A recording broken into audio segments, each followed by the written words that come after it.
So then what we also agreed on is that there's this kind of two-stage deep dive analysis that we go through. And we only have to go through this deep dive analysis if we realize that something doesn't seem right, or if it is a key session that we really need to understand better. That's right. And we didn't want to get too carried away in this because there's rabbit holes. Everyone has their metrics, that they really like to look at. But we're just going to go over the two-stage deep dive. And, so it's laps or sections, right, Matt?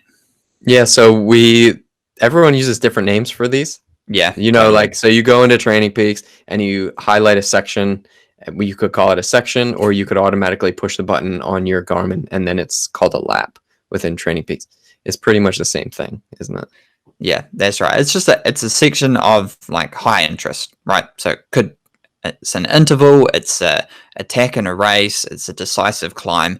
Whatever that section is, we want to highlight it and get a better look at, again, those kind of things, those averages we talked about, those peaks, and check it out. Like, what's the heart rate? What's the power? What's the relationship?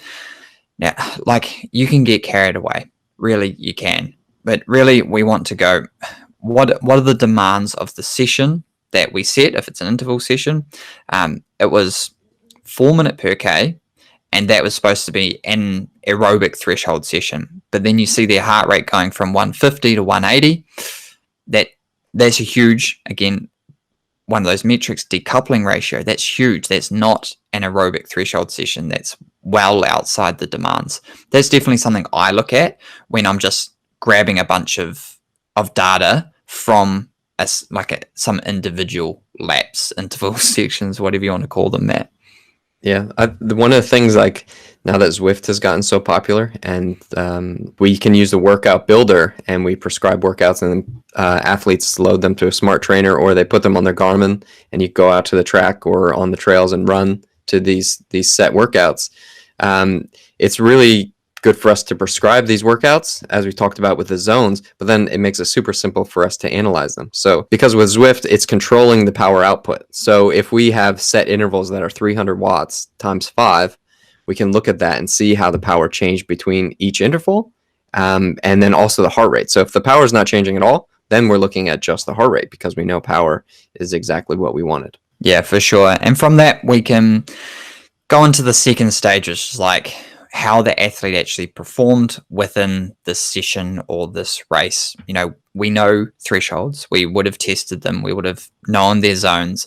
And one thing I look at, especially with these structured workouts, athletes love them. They just come straight through to their watch or their, head unit or Zwift, whatever they get to. And they go, boom, I just need to hold it in the green zone. Let's go. Let's do this.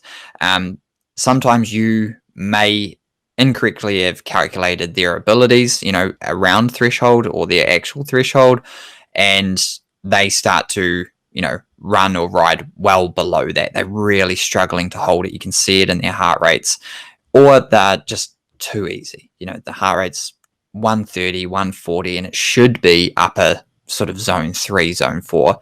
And that's where you can go, okay, how did the athlete do? How did they perform? Because we can look at the data and show like what the data says, but then we've got to take it into context of actually the performance of the athlete within the session or within the race. Like, how did they recover on the technical descent? Yeah. So this is when the data becomes actionable, and this is where the coach really comes into their own light by understanding the data. So we've gone through it, we've analyzed it, and now we're saying this is what we're doing next because this happened.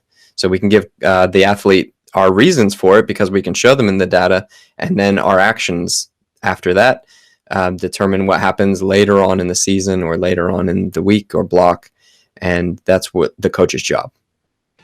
Yeah, so we'll just go through to like where you're going to see all this data. Dr. Matt and I started the Performance Advantage podcast to help runners, riders, and outdoor competitors integrate sports science more effectively into their training and racing. So over the last few years, Dr. Will and I have covered topics like the lactate threshold, training zones, power meters, and fatigue. Now we're condensing these popular and misunderstood topics into practical courses. Our courses take our same podcasting style approach to learning and education, and we break it down into bite-sized chunks that you can digest either all at once or as practical little resources to use as and when you need them. So the biggest difference between our course and any other course you might have taken is that we don't lecture you.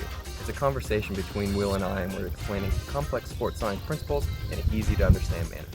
Yeah, we also integrate how we use them on the regular. Our courses come with a certificate of completion, as well as a lot of takeaway resources such as training plans, scientific articles, and quizzes that you can do to check your progress along the way. Our sports science courses are available now. Register on performanceadvantagepodcast.com for immediate access.